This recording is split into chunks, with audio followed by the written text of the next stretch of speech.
Survival अपने सबसे प्राथमिक स्तर पर भोजन पर निर्भर रहता है। बाकी सब कुछ उसी से जुड़ा हुआ है। खाने के बिना आप स्वस्थ, शक्तिशाली या फुर्तीले नहीं रह सकते। आपको अपना साथी तलाशने का उचित मौका भी नहीं मिलता। आप बाहरी खतरों से अपने परिवार की सुरक्षा नहीं कर सकते या अपने ही कबीले में इज्जत की नजरों से नहीं देखे जा सकते हैं। खाने के लिए संघर्ष दरअसल जीवन के लिए संघर्ष है।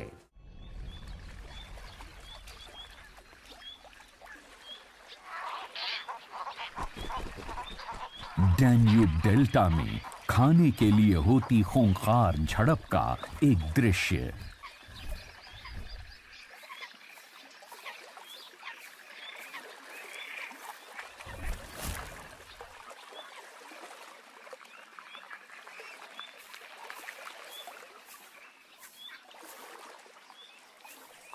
नदी के किनारे लावारिस पड़ी एक बड़ी मछली का शव एक बहुत ही विवादास्पद खजाना बन जाता है। हालांकि पहली नजर में ऐसा नहीं लगता कि इस बात पर यह झगड़ा हो रहा है कि यह मछली किसकी है। ये हुडेड कौवों का झुंड अपने इस स्वादिष्ट मीट की खोज का आनंद ले रहा है। लेकिन सब कुछ बेमजा हो जाता है जब उन्हीं की तरह भूखा एक सियार हाजिर हो जाता है।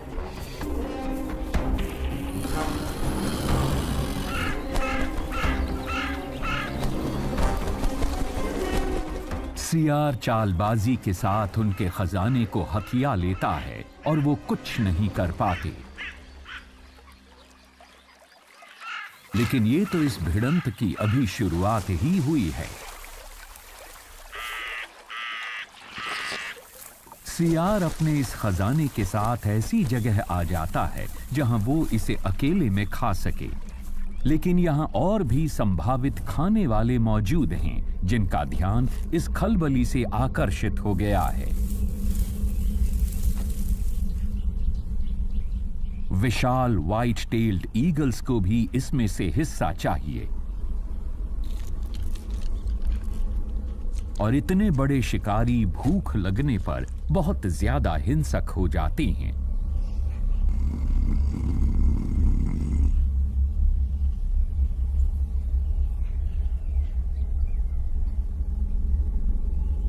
सियार और चीलों में मछली के स्वादिष्ट मांस को लेकर भिड़ंत हो जाती है। ये एक ऐसा मौका है जिसे दोनों में से कोई भी नहीं चाहता कि हाथ से जाए।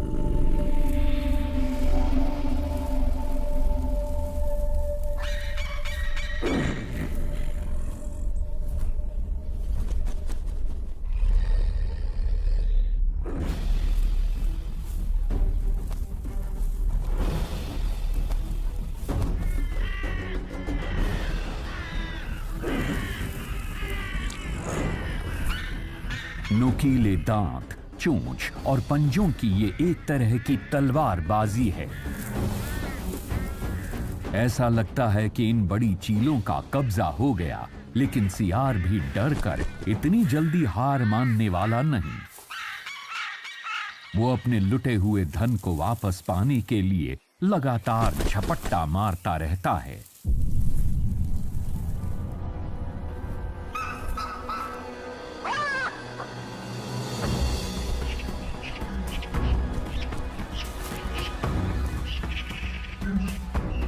और जब ये दो चोटी के शिकारी आपस में भिड़े हुए हैं, तब कमांडोज की तरह कौवे मौका पाते ही स्फूर्ति से अपने लिए मछली के मांस का टुकड़ा हथिया लेते हैं।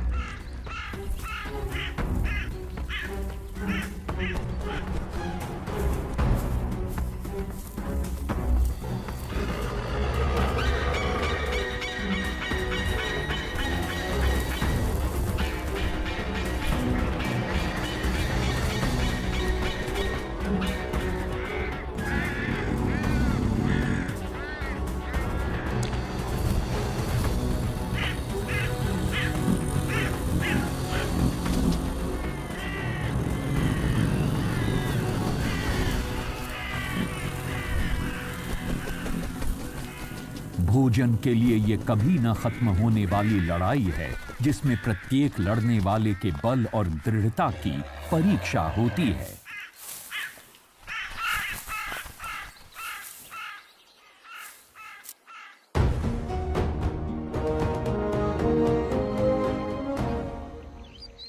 अफ्रीका में इस तरह की लड़ाइयां आम हैं। यहाँ के लड़ने वाले धुरंधर पूर्वी यूरोप के गोल्डन जैकल जैसों से बिल्कुल अलग हैं। ये महान शिकारी उतने शक्तिशाली नहीं होते जितने दिखाई देते हैं।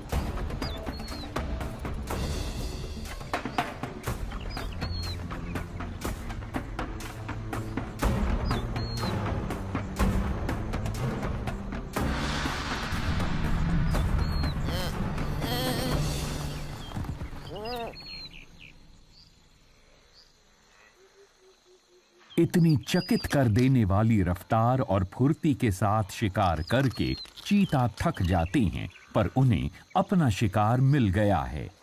लेकिन ये थके मांदे एक पल भी आराम नहीं कर पाते। ये अच्छे धावक हैं, लड़ाकू योद्धा नहीं, इसलिए इन्हें जल्दी जल्दी खाना होगा। ये लड़ाई बराबर की नहीं। अक्सर शेर और लकड़बग्घे चीतों की मेहनत से कमाए हुए शिकार को चुरा लेते हैं। यहाँ तो एक अकेला चित्तीदार लकड़बग्घा तक इनके शिकार को चुराने में समर्थ है। चीते उसे रोकने की थोड़ी बहुत कोशिश करते हैं, लेकिन उन्हें इस तरह की भिड़ंत में हारने की आदत होती है। इसलिए वो अपना पेट भरने के लिए जितनी जल्दी हो सके उतनी जल्दी जल्दी खा लेते हैं, इससे पहले कि उनके शिकार को उनकी आंखों के सामने से ही लूट लिया जाए।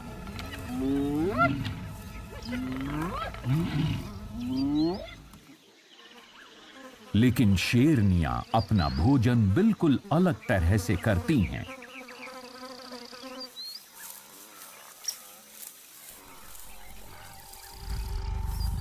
ये अपने बड़े समूह बनाकर अपना पूरा जोर लगाकर एक साथ शिकार करती हैं। समूह में प्रत्येक सदस्य को अपनी भूमिका मालूम होती है और वो अपने इस काम को किसी भी शिकार के दौरान बखूबी निभाती हैं। कुछ शिकार को थकाने के लिए उसका पीछा करती हैं, जबकि दूसरी उचित मौका पाते ही उस पर झपटती हैं। केप भैंसों से लेकर दरियाई घोड़ों तक ये किसी से भी टकराव मोल ले सकती हैं।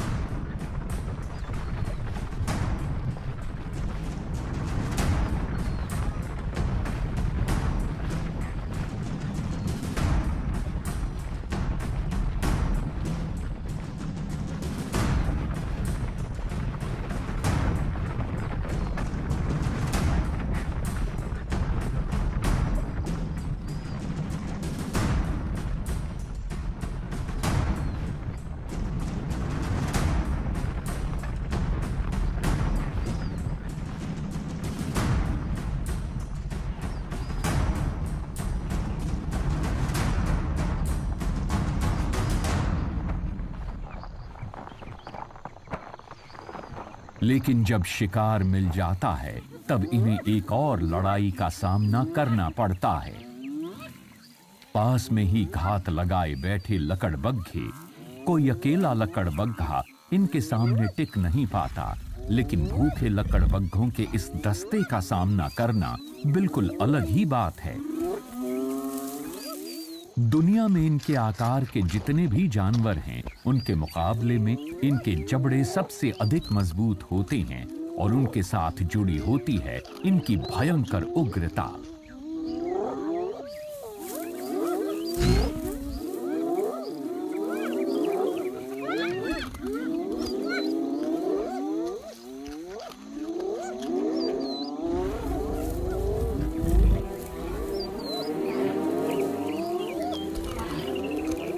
इन स्कैवेंजर्स यानी मुर्दाखोरों के झुंड के जोश के आगे शेरनी का विरोध और हौसला ठंडा पड़ जाता है। इस हार के बाद अपनी कोशिशों द्वारा मारे गए शिकार को छोड़कर चले जाने के अलावा इसके पास कोई दूसरा विकल्प नहीं है। दरअसल ये शेर जितनी सर्वशक्तिमान दिखती तो हैं, पर उतनी होती नहीं है। जैसे यहां युद्ध के मैदान में अपनी दुम दबाकर पीछे हटने के अलावा इनके पास कोई दूसरा रास्ता नहीं।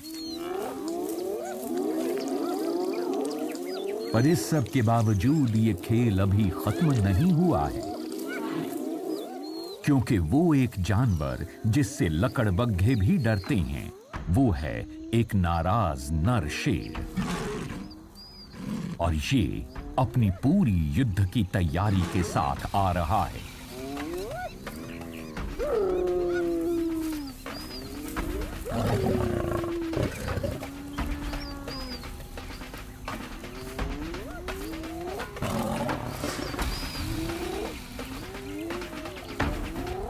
लकड़बग्घे खौफनाक होते हैं, लेकिन बेवकूफ नहीं। वो अच्छी तरह से जानते हैं कि अब उन्हें अपने खाने को छोड़ना ही होगा।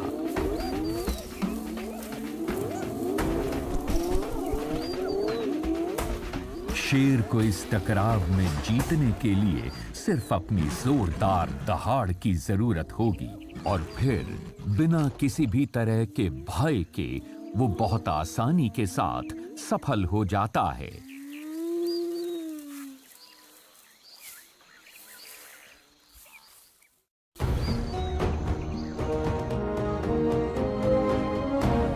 दक्षिणी यूरोप के आइबेरियन पेनिनसुला में अफ्रीकन महाद्वीप की स्कैवेंजर यानी मुर्दाखोर गिद्धों की प्रजाति से बहुत कुछ मिलती जुलती एक प्रजाति पाई जाती है।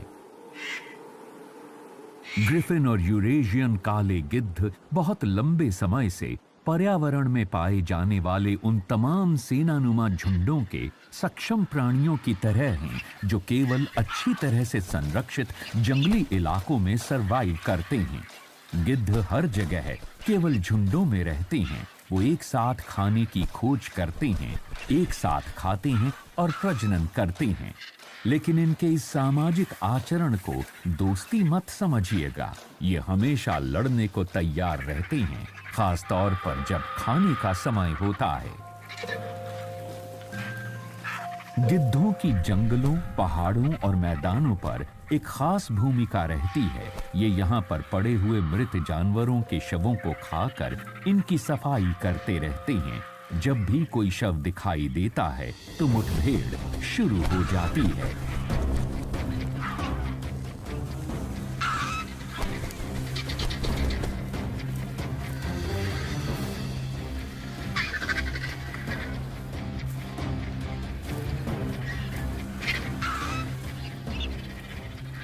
काले गिद्ध दूसरी किस्म के गिद्धों से बड़े और अधिक ताकतवर होते हैं और खाते समय छोटे गिद्धों पर अपना दबदबा बनाए रखते हैं। लेकिन खाने का बंटवारा होते समय माहौल दोस्ताना और खुशनुमा बिल्कुल नहीं होता है, बल्कि उसका उल्टा होता है। ये सर्वाइवल के संघर्ष का बुनियादी गुण है।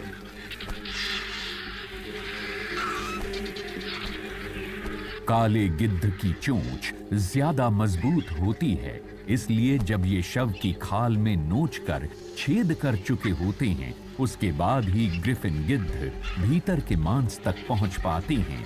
इसलिए काले गिद्धों को मांस का बेहतर हिस्सा चुनने को मिल जाता है। ये इस भोज पर तब तक अपना हक जमाए रहते हैं जब तक कि भूखे ग्रिफिन गिद्ध अपने गुस्से पर काबू न रख पाएं।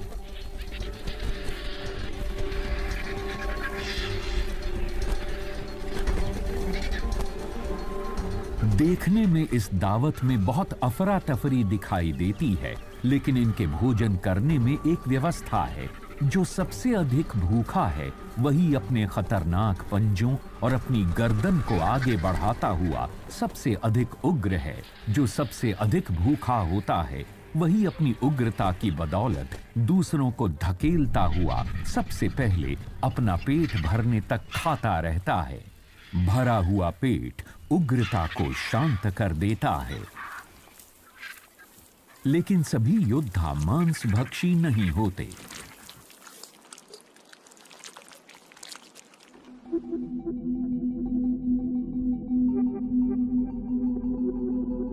टेनरीफे, माउंट टेडे वो विशाल ज्वालामुखी पहाड़ है जो समुद्र की सतह से 3000 मीटर से भी ज्यादा ऊंचे हैं। कनेरी आइलैंड के इस पथरीले पहाड़ पर अभी भी डायनासोर्स घूमते हैं, या शायद उनके करीबी रिश्तेदार।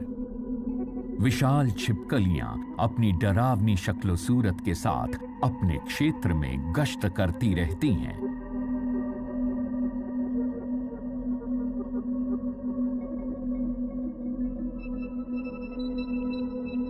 ग्रैंड कनारिया जायंट लिजर्ड्स 80 सेंटीमीटर तक लंबी हो सकती हैं।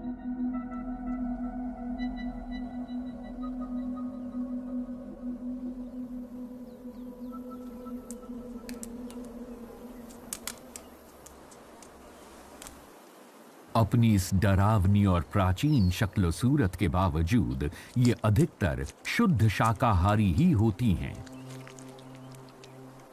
कनेरिया के कैक्टस और झाड़ियों के फल, फूल और टहनियां इनके मुख्य आहार हैं। भोजन प्रचुर मात्रा में उपलब्ध है, खास तौर पर वसंत ऋतु में। लेकिन गर्मियों के दौरान इनकी बहुत ज्यादा कमी हो जाती है। गर्मी की वजह से फूल मुरझा जाते हैं, बहता हुआ पानी कहीं नहीं होता। सिर्फ किसी किसी पौधे के फूल थोड़ा तरल पदार्थ और पौष्टिकता प्रदान करते हैं। सूर्य की गर्मी लावा से बने मैदानों को झुलसा देती है और सभी वनस्पति सूख जाती हैं। छिपकलियां बहुत सख्त और बर्दाश्त करने वाली होती हैं, लेकिन उनके लिए भी यहां जीवन कठिन होता है।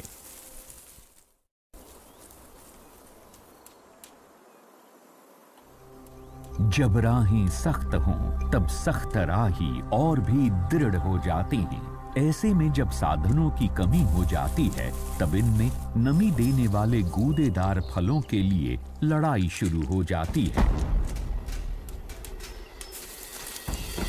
ये लड़ाई अधिकतर बराबरी की नहीं होती। बड़ी छिपकलियां छोटों से अधिक तेज और ताकतवर होती हैं।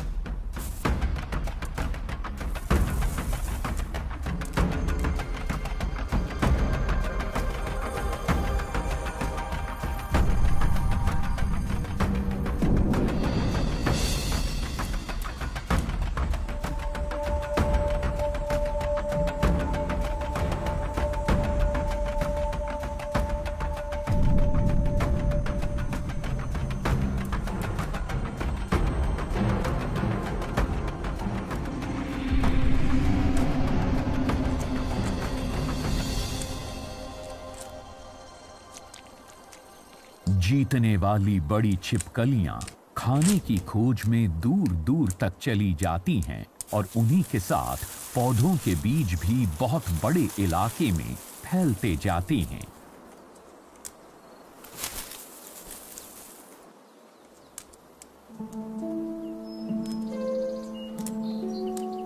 खाने के लिए इस तरह के मुकाबले पशुओं की दुनिया में आम हैं, यहां तक कि बहुत छोटे जंतुओं के बीच भी। इस ग्रह के कुछ हिस्सों में, जैसे नामीबिया के छोटी झाड़ियों वाले जंगलों के कीड़े मैंटिस अत्यधिक मात्रा में मौजूद हैं और ये दूसरे कीड़ों को खाने के लिए एक दूसरे से भिड़ते रहते हैं, यहां तक कि दूसरे मैंटिस को भी खाने के लिए। मैंटिस बहुत कुशल शिकारी होती हैं और आकार में अपने से बड़े कीड़े का भी शिकार करने में सक्षम होती हैं। इनकी देखने की क्षमता अद्भुत होती है। इनके पंजे कांटेदार और नुकीले होते हैं, जिससे इन्हें शिकार को पकड़े रखने में मदद मिलती है और इनके जबड़े कड़े से कड़े आवरण वाले कीड़ों के कवच को तोड़ने में सक्षम होते हैं। मैंटिस बहुत से साइजेस में होते हैं और हर प्रजाति की शिकार की अपनी पसंद होती है। ये पसंद एक ही तरह की होने की वजह से इनमें शिकार को लेकर बहुत ज्यादा प्रतिस्पर्धा होती है, खास तौर पे अगर एक ही किस्म के दो मैंटिस एक ही शाख पर आमने सामने हो गए तो।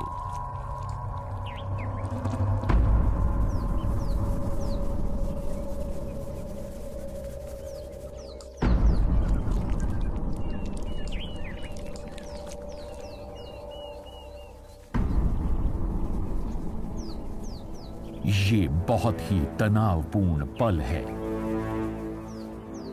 पहले कौन हमला करेगा? क्या एक मैंटिस दूसरे मैंटिस को खा जाएगा?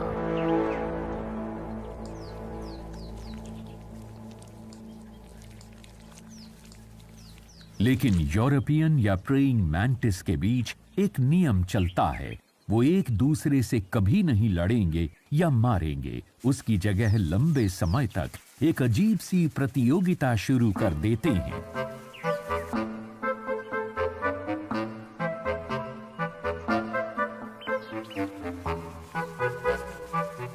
अपने आगे के खूनी पंजों के जरिए संकेतों द्वारा ये एक दूसरे से कुछ कहते हैं।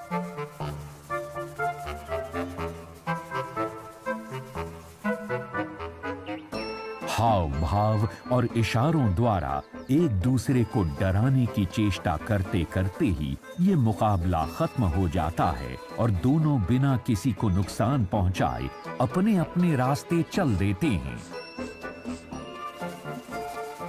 युद्ध भूमि का ये सांकेतिक समझौता बहुत देर तक चलता है। ये तमाशा देखने वाले शुरू में तो बहुत ध्यान से देखते हैं, लेकिन बाद में इनकी दिलचस्पी खत्म हो जाती है। लेकिन इस एक शिकारी की दिलचस्पी बनी हुई है एक टिड्डा जो सावधानी से आगे बढ़ता है।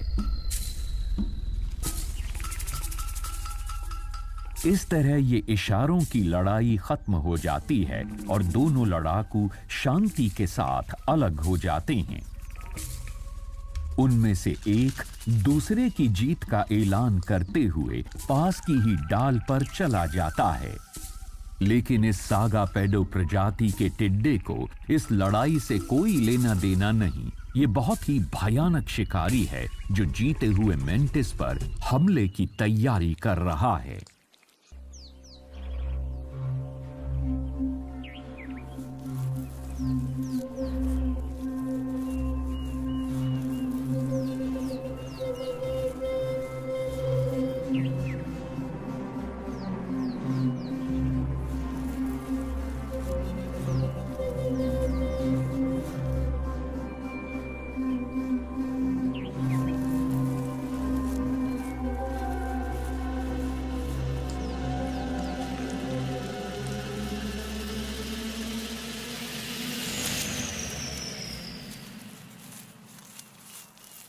दोनों मैंटिस अपनी शांति वार्ता में इतने व्यस्त थे कि उनका ध्यान किसी तीसरे भूखे शिकारी की तरफ गया ही नहीं।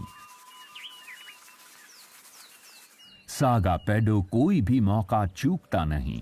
एक मैंटिस को खा लेने के बाद दूसरा भी, जो इतनी तनावपूर्ण परिस्थितियों से निकला है, टिड्डे का शिकार हो जाता है।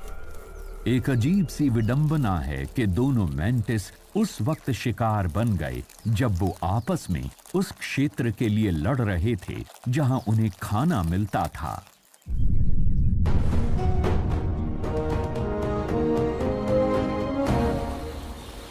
ऐसे समय में जब शिकार की भरमार हो तब भी अच्छे भोजन के लिए टकराव होता है। दूर दूर तक फैले हुए अलास्का में जब गर्मियां आती हैं, ग्रिजली भालू नदी के मुहाने पर आकर इकट्ठा हो जाते हैं। साल के कुछ हफ्तों में सैमन मछलियों का हजारों की तादाद में नदी के बहाव की विपरीत दिशा में प्रवास होता है और ग्रिजली भालुओं को ये पता है, तो नदी पर अपना कब्जा जमाने के लिए वो बहुत बड़ी तादाद में यहाँ आते हैं। सैमन्स का आगमन होने वाला है। ज्यादा बेसब्र भालू नदी के मुहाने पर टहलते रहते हैं। यहाँ शिकार कर पाना मुश्किल है। जैसे जैसे गर्मियां बढ़ती हैं, यहाँ आने वाली सैमन की तादाद भी बढ़ती जाती है। फसल का आनंद लेने का समय आ गया है।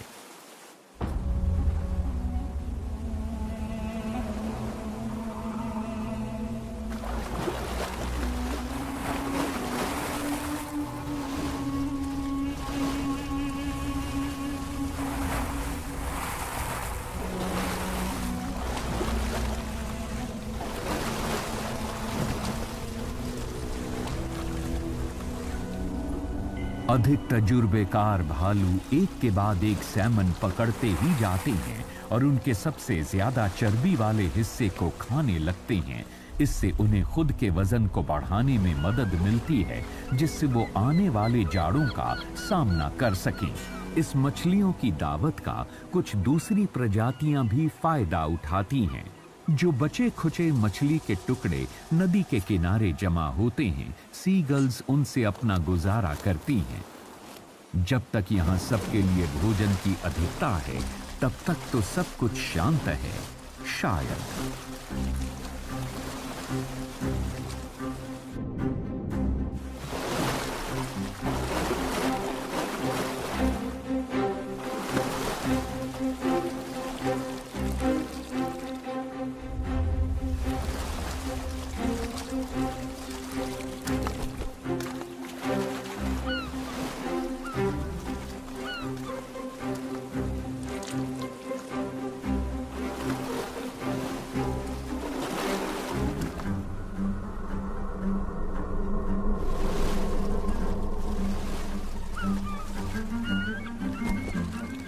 जैसे जैसे दिन छोटे होने लगते हैं, वैसे वैसे सैमन की कमी होने लगती है, और जब भोजन की कमी होती है, तब नदी के किनारे भोजन करने वालों के बीच तनाव बढ़ता जाता है।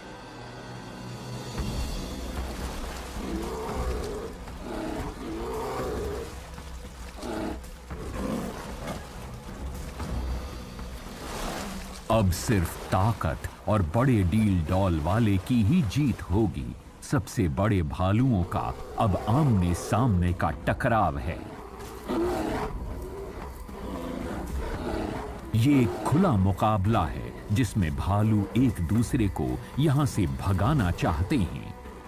ये उनके सर्वाइवल का सवाल है। प्रत्येक को अपने शरीर के वजन को 2 गुना ज्यादा करना है, ताकि आने वाले शीतकाल का वो सामना कर सके। ऐसे में चर्बीदार सैमन ही इनका उद्धार करने वाली है।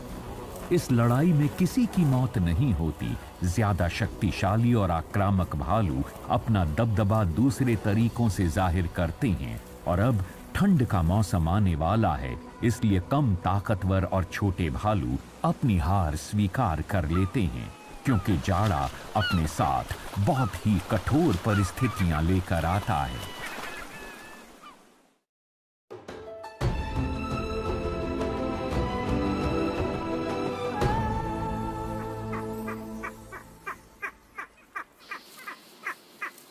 मेडिटेरेनियन में शिकारियों से कुछ भी नहीं बचता।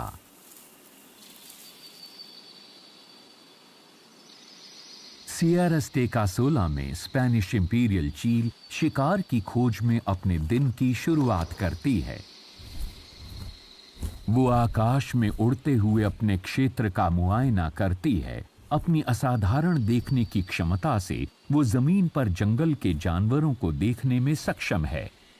मेडिटेरेनियन ओक के जंगलों के चोटी के शिकारी स्पेनिश इंपीरियल चील और आइबेरियन लिंक्स खरगोशों के शिकार में माहिर हैं।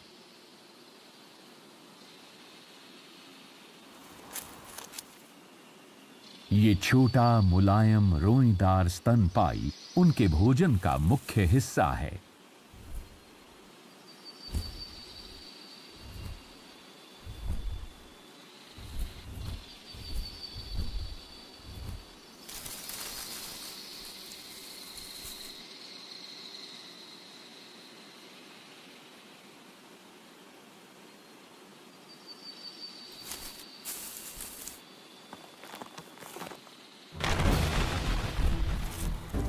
वैसे तो ये चील महान शिकारी होते हैं, लेकिन इस युवा चील ने अभी तक अपने तरीकों में कुशलता हासिल नहीं की है। इससे बहुत से शिकार छूट जा रहे हैं।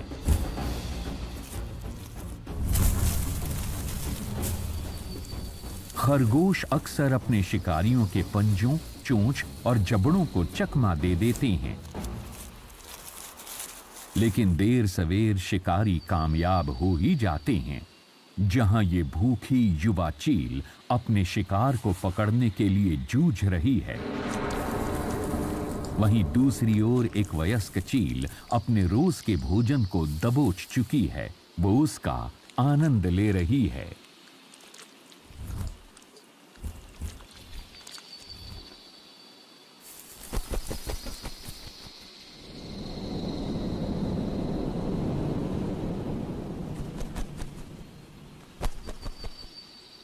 एक महान शिकारी होते हुए भी ये चील इत्मीनान से अपना भोजन नहीं खा पाती।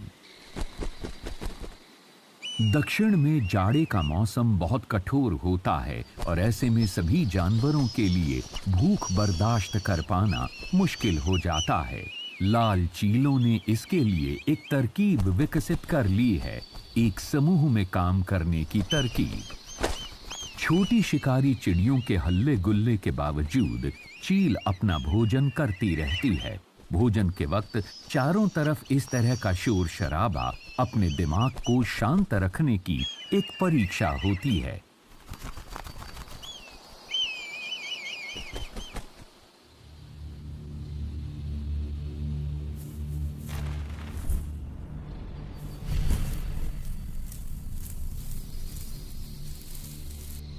पास ही उस युवा चील को आखिरकार अपना इनाम मिल ही जाता है, लेकिन वो भी छोटी चीलों से बच नहीं सकती।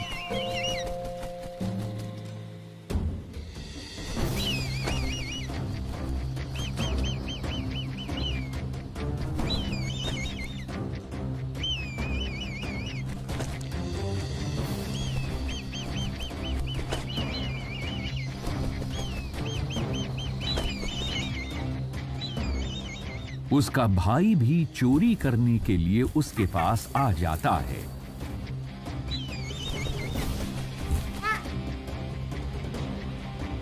छोटी लाल चील बड़ी वाली को लगातार परेशान करती रहती हैं। बारी बारी से वो इस पर हमला करती रहती हैं और ये हमले एक लयबद्ध तरीके से होते रहते हैं। आखिर में वयस्क चील हार मान लेती है। ये भोजन इस लायक नहीं कि इसके लिए इतनी मुसीबत मोल ली जाए। वो अपने आधे खाए हुए खरगोश को छोड़ देती है। युवा और वयस्क इंपीरियल चीलों का ये जोड़ा लड़ाई छोड़कर चला जाता है। इस लड़ाई में इनकी हार हुई। एक दूसरी लड़ाई अभी शुरू होने वाली है।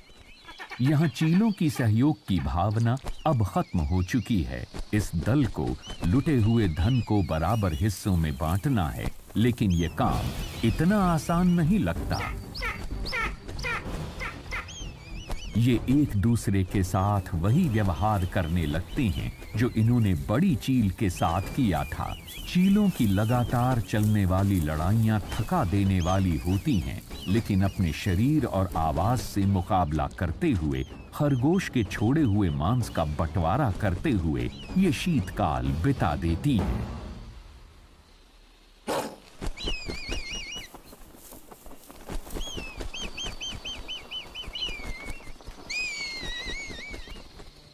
जब बात भोजन के लिए होने वाले टकरावों की होती है, तो उनमें इतनी विविधता है जितनी की प्रजातियों की किस्मों में।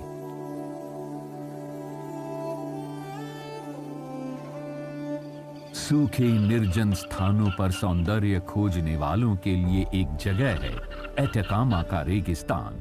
चिलचिलाती धूप जमीन को झुलसा देती है और यहाँ पर खाने के लिए भी ऐसा कुछ नहीं है। दूसरे ऊंटों की तरह गुआनाकोस भी कुछ रेशेदार पौधों को खाकर गुजारा कर लेते हैं।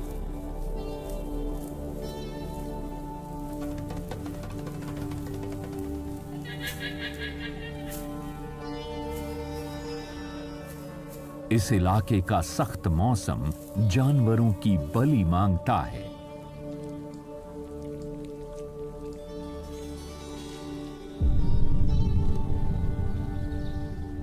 लेकिन यहां मौत भी एक अच्छा अवसर है।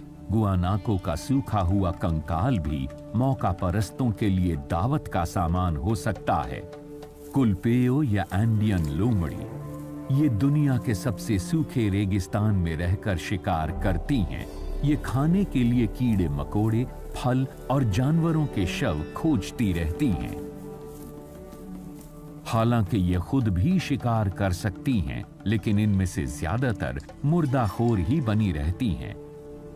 किसी गुआनाको के अवशेष अच्छा भोजन होता है। सूखे और झुलसे हुए गुआनाको के ऊपर जरा सा भी मांस नहीं रह गया है। इसके बावजूद रेगिस्तान के बीच में पड़ा हुआ यह कंकाल किसी खजाने से कम नहीं। इससे इतना प्रोटीन मिल जाएगा कि इस लोमड़ी को बहुत दिनों तक खाने की जरूरत नहीं पड़ेगी। लेकिन इस इलाके में कुलपेयो अकेली नहीं है। इसके बहुत से रिश्तेदार दावत में शामिल होना चाहते हैं। एक परेशानी ये है कि भोजन को कौन किस क्रम में खाएगा। जिसे सबसे अधिक भूख लगी हो और जो सबसे अधिक शक्तिशाली हो, वो ही सबसे पहले खा सकता है।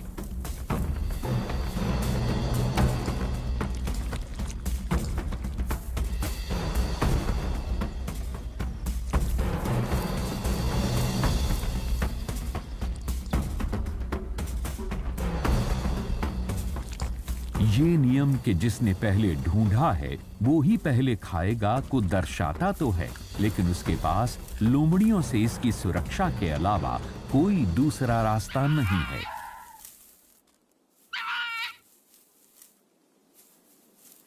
वो खा चुका है, लेकिन आने वाली लोमड़ियों को खाने से पहले अपनी शक्तियों को बाकियों के सामने जाहिर करना होगा। और ऐसे में अक्सर खतरनाक लड़ाइयां हो जाती हैं।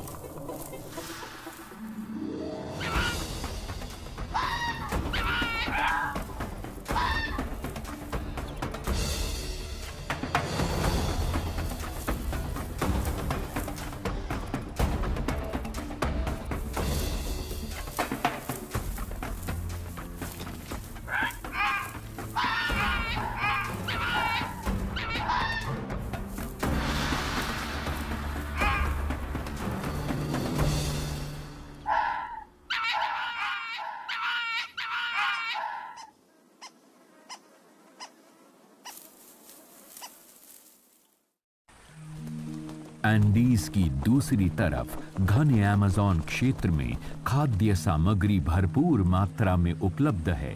यहाँ के भी मौका परस्त इसका अच्छी तरह से फायदा उठाते हैं।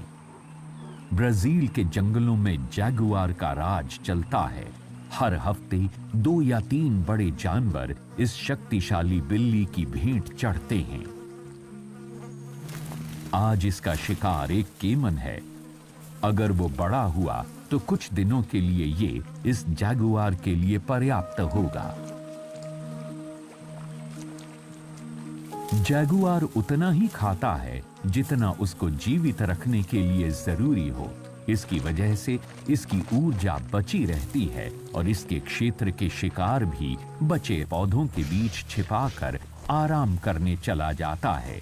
लेकिन इस बार ये अपनी चालाकी का फायदा नहीं उठा पाएगा। इसके इस भंडार को गिद्धों ने खोज निकाला है।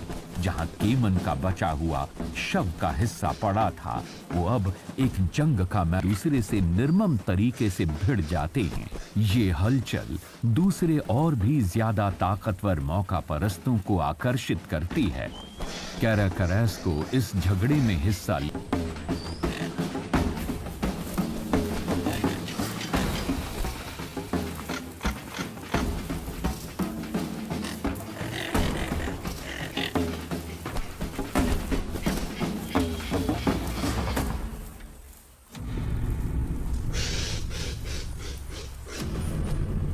हर निवाले गिद्ध के मुकाबले बेहतर हैं, लेकिन गिद्ध तादाद में ज्यादा हैं।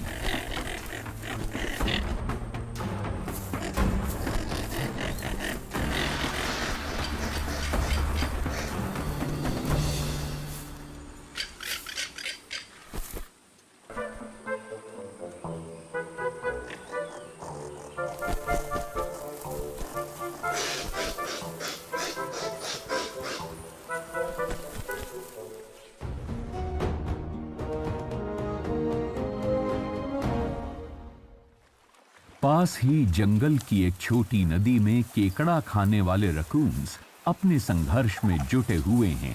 ये छोटे मांसाहारी दिखने में तो प्यारे से चंचल खिलाड़ी लग सकते हैं, लेकिन असल में ये चतुर और निडर हैं। ये एक साधारण से शिकार नदी के केकड़े को ढूंढने में कई दिन बिता देते हैं।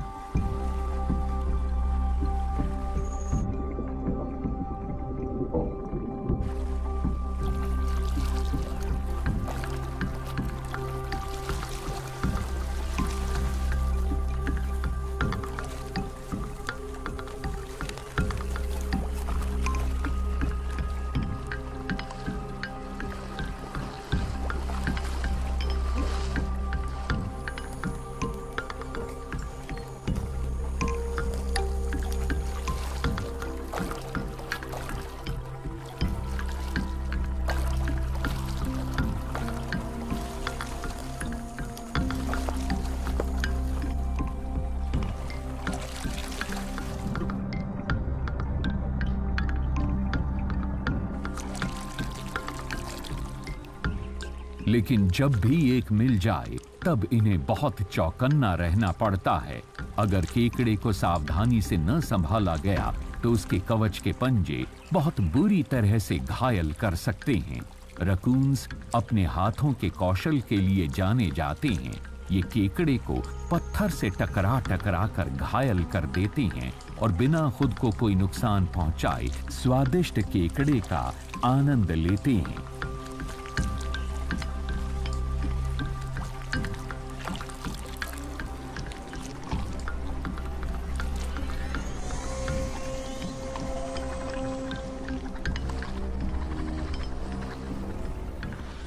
एक मरी हुई गिलहरी रोज के खान पान केकड़े से ज्यादा लुभावनी होती है।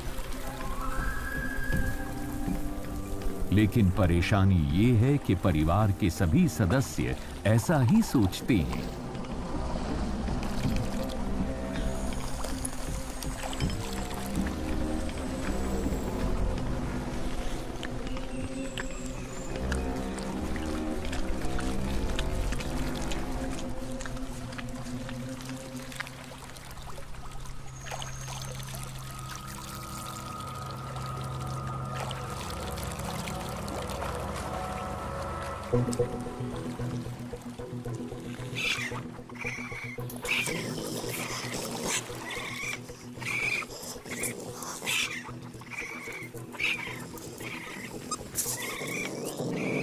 मरी हुई गिलहरी ने एक युद्ध छिड़वा दिया जिसमें समझौता दूर दूर तक दिखाई नहीं देता।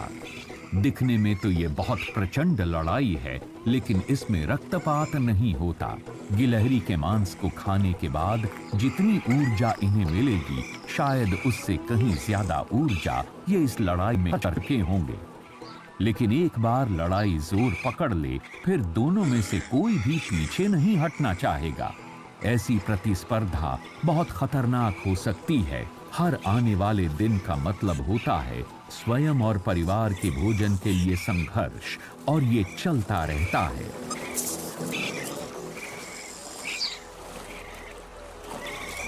ये संघर्ष इस ग्रह के सभी इकोसिस्टम्स को आगे बढ़ते रहने के लिए प्रेरित करता है, और इसमें समुद्र भी शामिल है। व्हाइट टिप शार्क अपने रोज का खाना पाने की कश्मकश में हर रोज उलझी रहती है। दर्जनों एक साथ तैरते हुए अपने नीचे समुद्र तल का मुआयना करती रहती हैं।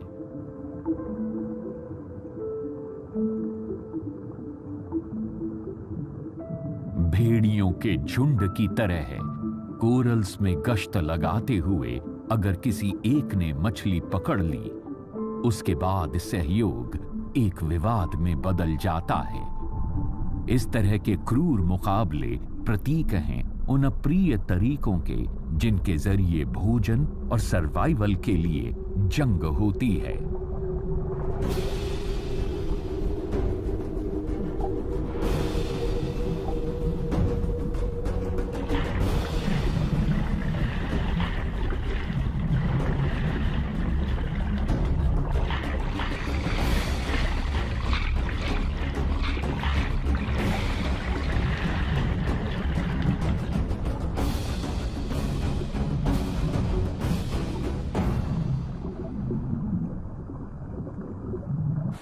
समुद्र की सबसे गहरी नीचाइयों से लेकर पहाड़ों की सबसे अधिक ऊंचाइयों तक सर्वाइवल के लिए आवश्यक साधन जुटा लेने का अंतहीन संघर्ष लगातार चलता ही रहता है।